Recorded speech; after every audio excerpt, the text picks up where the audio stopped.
Welcome to the Learning Pines YouTube. We hope this video helps.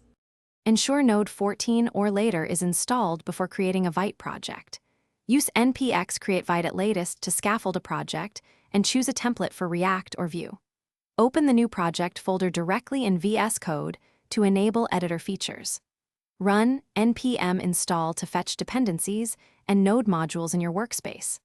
Start the dev server with npm run dev to serve on port 5173 by default. Use the integrated terminal and file explorer to manage files and scripts efficiently.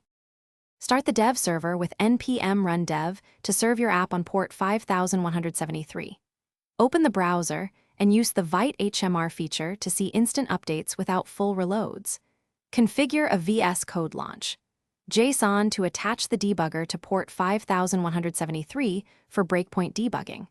Install ESLint and prettier extensions to maintain consistent code style and automated fixes. Add a Vite config file when you need custom aliases or proxy setup for APIs.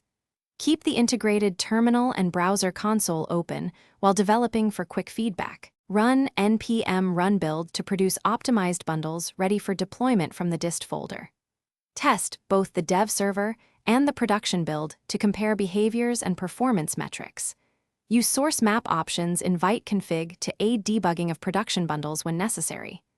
Deploy the dist folder to Netlify, Versal, or a CDN and set the base path correctly for routing. Integrate CI pipelines to run npm sci and npm run build for automated releases.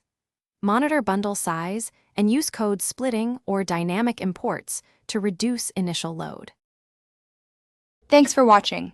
Consider subscribing if we helped you.